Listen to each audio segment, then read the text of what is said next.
حضرت سیدنا سلمان فارسی کو حضرت عمر فاروق رضی اللہ تعالیٰ عنہ نے بلایا تو کہا میرا دل کرتا ہے آپ کو میں مدائن کا گورنر بنا دوں. حضرت سلمان فارسی بڑے تگڑے قبیلے سے تعلق رکھتے تھے، بکتے بکاتے مدینے میں آ کے بکے، پھر نگاہ مصطفیٰ میں بک گئے صلی اللہ علیہ وسلم. بڑے تگڑے قبیلے سے تعلق تھا. یا حضرت عمر نے فرمایا میں آپ کو گورنر کا جی کہ جیسے آپ کا حکم ہے امیر کی بات ماننا. گورنر بن گئے. اور گورنر صاحب کرتے کیا ہے؟ گورنر صاحب کا حال یہ کہ گورنر صاحب نے وہی پھٹے پرانے سادے سے کپڑے پہنے اور ایک ہاتھ میں چھڑی پکڑی ہے، کبھی ادھر گھومتے ہیں کبھی ادھر، مدائن کی گلیوں میں گورنر صاحب گھوم رہے ہیں. اللہ اکبر. جہاں سواریاں اترتی تھی نا شہر کی، لوگ جو کرایہ لے کے گھوڑوں پہ سوار کرتے تھے، جہاں وہ لا کے اتارتے تھے، وہاں ایک شخص اترا، مہمان آیا کسی کے گھر میں مدائن. وہ شخص مہمان آیا تو اس کے بعد بڑے بڑے بکسے تھے. اس نے حضرت سلمان فارسی کو گھومتے دیکھا، کہنے لگے او غلام ادھر آئے نا، او بولیے او غلام ادھر آ. حضرت سلمان فارسی کہنے لگے جی جناب. کہنے لگے میرا سامان اٹھا اور فلاں گھر میں نے جانا چھوڑ کے آ. ضرورت تو کرے کوئی ضرورت تو کرے کونسلر صاحب کو بھی آواز دینے کی، طاقت تو کرے کوئی، ایک معمولی سپاہی کو بھی کہنے کی جو نہ سب انسپیکٹر ہے نہ وہ کسی عہدے پہ فائز ہے، صرف ایک سادہ قوم کا وہ پہرے، اس کو کہہ کے تو ادھر آؤ غلام. بھائی گورنر کوئی کہہ دیا. گورنر صاحب نے سر کے اوپر بکسا اٹھایا ہے اور گلیوں میں گزر رہے، کہتے ہیں بھائی غلام کو رستہ دے دو، ذرا سامان وزنی ہے، ذرا غلام کو رستہ دے دو، سامان وزنی ہے، پیچھے ہٹ جاؤ ذرا رستہ دے دو. شہر میں داخل ہوئے تو لوگ دوڑے آئے، کہا حضور ہمیں دے دیں. فرمایا نہیں، اس نے مجھے کہا ہے غلام اٹھا. وہ شخص شرمندہ ہو گیا، کہنے لگا حضور مجھے کب خبر تھی کہ آپ گورنر ہیں، غلطی ہو گئی، میں غلام کہہ بیٹھا. حضرت سلمان فارسی رو پڑے، فرمانے لگے تو میرا محسن ہے، تو نے تو مجھے میری اوقات یاد کرا دی ہے. میں غلام ہوں، میں کھجوریں بیچا کرتا تھا، میں مدینے میں نوکری کرتا تھا، تو نے اچھا کیا ہے. فرمایا نا تو میرا محسن ہے، تو نے مجھے یاد کرا دیا، میں کیا نا اب میں ہی لے کے چلوں گا. رستے میں جا رہے ایک شخص دوڑا آیا، کہنے لگا حضور وزنی بڑا ہے مجھے دے دیں. یہ بادشاہ ہے، فقیری ہو رہی ہے، حضور وزنی بڑا ہے مجھے دے دے میں اٹھا لیتا ہوں. تو حضرت سلمان فارسی فرمانے لگے پہلے وعدہ کر قیامت کے دن میرے گناہوں کا بوجھ اٹھا لے گا. وعدہ کر، تو کہے گا اللہ کے حضور کے یا اللہ سلمان کے جو پاپ ہے ان کا بوجھ میں اٹھاتا ہوں. کہنے لگا حضور میں تو اپنا نہیں اٹھا سکتا. فرمایا پیچھے ہٹ جاؤ، اگر وہاں میرا کوئی بوجھ نہیں اٹھا سکتا تو یہاں بھی کوئی نہ اٹھائے. حضرت سلمان فارسی رضی اللہ تعالیٰ عنہ گورنر ہے صوبے کے. میرے دوست ہماری یہ جو جھوٹی انا ہے نا، لوگ میرا استقبال کرے، مجھے اٹھ کے ملے، مجھے پروٹوکول دے، میرا نام جپے، میں ہوتی رہے ہر جگہ، بس مجھے ہی لوگ جانے.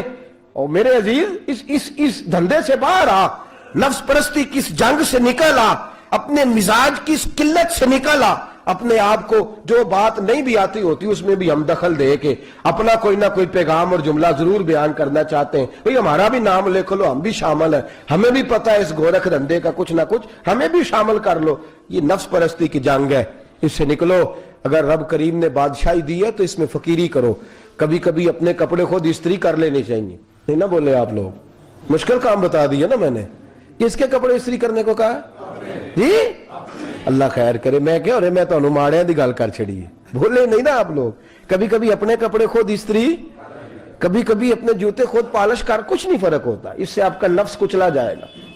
کبھی کبھی نا، کبھی کبھی باوجود موٹر سائیکل اور گاڑی کی موجودگی میں پیدل سفر کر لینا چاہیے، کچھ نہیں فرق ہوتا. کبھی کبھی کوئی آدھا کلو چینی پکڑ کے دکان سے خود اپنے، کوئی نہیں کہنے لگا کہ غریب ہو گئے ہیں، وہ خود ہی انہیں آدھا کلو کھانڈے کہنے دو کو کہتا ہے. کچھ نہ کچھ اپنے نفس پہ بوجھ ڈالیں. بھئی کبھی کبھی آپ بھی، کبھی جو آپ کا ملازم ہے نا گھر میں، اس کو بٹھا کے کہا کریں بیٹھ یار میرا دل کرتا ہے میں تمہیں چائے بنا کے دوں. کبھی کہا کریں گھر والوں کو بیٹھو آج میں تمہیں کھانا گرم کر کے دے دیتا ہوں. کچھ فرق نہیں آنے لگا، عزت شان میں کوئی کمی نہیں آنے لگی. کبھی کبھی یہ کام، وہ جو گھومنے والی کرسی رکھی ہوئی ہے نا جس پہ بیٹھ کے ہم حساب کرتے ہیں، کبھی کبھی اس پہ کسی غریب کو بھی بٹھا کے دیکھیں، کچھ نہیں فرق آنے لگا. یہ پر کچھ کوڑے برسائے تاکہ یہ کچھ سمجھدار ہو جائے. یہ جو ہم نے بڑی لمبی چوڑی اپنے لیے جھوٹی اناج کے دروازے کھول رکھے ہیں, یہ روز ہمیں دور کر رہے ہیں. جو نفس پرستی کی جنگ ہوتی ہے یہ بندے کو اللہ کے دروازے سے دور لے جاتی ہے, یہ نبی پاک کی محبت دل سے نکالتی ہے, یہ ذہن کے اندر اچھی سوچ نہیں آنے دیتی. ذہن میں جب بھی کوئی بات آتی ہے بری آتی ہے. تکبر اور غرور والے جو لوگ تھے نا, ان کا کبھی کچھ نہیں ہو سکا. جس نے کہا ہے مجھے چودھری صاحب کو, وہ بیچارہ اسی چکر میں رہا ہے اور لوگ آگے گزر گئے ہیں. جس نے کہا ہے مجھے سیٹھ صاحب کو, وہ اسی گڑبڑ میں رہا ہے اور لوگ آگے بیت گئے ہیں. دنیا میں کوئی پیشہ برا نہیں. ملت کے جوانوں, یہ تم نے کہا ہے نا کہ یہاں اگر ہم کسی گلی میں مزدوری کریں گے تو لوگ کہیں گے مزدور ہے, لیکن اگر یورپ میں جا کے ہم کریں گے تو کسی کو کیا پتا چلے گا؟ دیس اپنے دیاں بلہ نالو تمبے لالا کھائیے, امی غیر ملک دے باغاں اندر میوے کھان نہ جائیے. اپنی مٹی پہ چلنے کا سلیقہ سیکھو. کسی کے سنگ مر پہ چلو گے تو پھسل جاؤ گے. حضرت عمر فاروق رضی اللہ تعالیٰ عنہ مدینے کی گلی سے گزر رہے ہیں, امیر المومنین ہے, مدینے کی گلی سے گزر رہے ہیں. ایک گھر کے اندر سے بچیوں کے رونے کی آواز آئی. بچیاں رو رہی ہیں اور بچی اپنی ماں سے کیا کہتی ہے؟ کہتی اماں ابو بکر تو اب انتقال کر گئے. حضرت عمر کا پہلے دن ہے خلافت کا, اب ہمارا کیا بنے گا؟ ابو بکر تو وصال کر گئے. حضرت عمر فاروق رضی اللہ تعالیٰ عنہ نے رونے کی آواز سنی, دروازے پہ دستک دی, کہا بیٹو کیا بات ہے؟ تو بچیاں کہنے لگی عمر ہمارے ابا جی, ہماری 10-15 بکریاں ہیں, تو ہمارے والد صاحب ان کا دودھ دھو کے بیچا کرتے تھے, گزارا ہو جاتا تھا. جس دن ابا جی فوت ہوئے تو اس دن سے لے کر ابو بکر صدیق روز عصر کے بعد آیا کرتے تھے, ہماری بکریوں کا دودھ دھو کے دیتے تھے, کچھ ہم پیتی تھی, کچھ بیچ لیتی تھی, گزارا چلتا تھا. جس دن ابو بکر صدیق خلیفہ بنے تو ہم نے جا کے کہا ابو بکر اب کون دودھ دھوئے گا؟ تو سیدنا صدیق اکبر رضی اللہ تعالیٰ عنہ نے فرمایا بیٹے پہلے تو میں مرضی سے خدمت کرتا تھا, اب تو مصطفیٰ کی امت کی نوکری میری ڈیوٹی بن گئی ہے, تو میں آؤں گا. بچیاں رو رہی ہیں, حضرت عمر کو بتاتی ہیں, کہتی ہیں ابو بکر چلے گئے ہیں تو ہم پریشان ہیں, یتیم ہیں, لاوارث ہیں, بھائی کوئی نہیں, کون آئے گا, کون دیکھ بھال کرے گا؟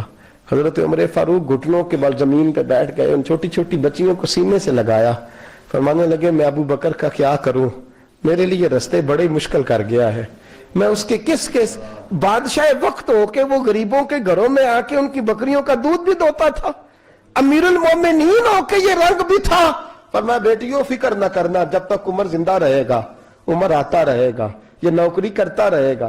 کچھ دن بیتے تو حضرت عمر فاروق کو یاد آیا, اوہو مدینے میں ایک بوڑھی اماں بھی رہتی ہے جس کا کوئی گھر کا کام کرنے والا نہیں, اور جس بی بی کا کوئی بال بچہ نہیں, اور آنکھوں سے بھی وہ نابینی ہے.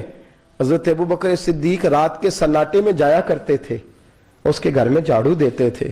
یہ بادشاہ ہے, اس کی فقیری کا رنگ دیکھو, اس کو کنویں سے پانی بھر کے لا کے دیتے تھے. اور یہ لفظ آپ سنیں گے تو حیران ہو جائیں گے. اس بوڑھی اماں کے لیے نا ایک کونے میں گھر میں دور بار سیم ایک جگہ کھود دی تھی جہاں وہ بی بی پخانہ اور پیشاب کرتی تھی. امیر المومنین حضرت ابو بکر صدیق رات کو جاتے تھے اور اس کا وہ پخانہ وہاں سے اٹھا کے باہر پھینک کے آیا کرتے تھے. اس عورت نے پیغام بھیجا کہ عمر سے کہو میری بھی ڈیوٹیاں تو نے سر انجام دینی ہیں. عمر فاروق ساری رات کام کرتے, سناٹا گہرا ہوتا تو جھاڑو دبایا ہے بغل میں, اور عمر فاروق نکلے ہوئے, اس بی بی کے گھر میں جھاڑو دیا جا رہا ہے. حضرت انس بن مالک فرماتے ہیں میں نے آخری عمر میں بھی اس بوڑھے عمر کو دیکھا ہے, اس بڑھاپے میں بھی میں نے اس شخص کو دیکھا ہے کہ جب وجود کمزور ہو گیا, داڑھی سفید ہو گئی, لیکن پھر بھی اس کا انداز نہیں بدلا.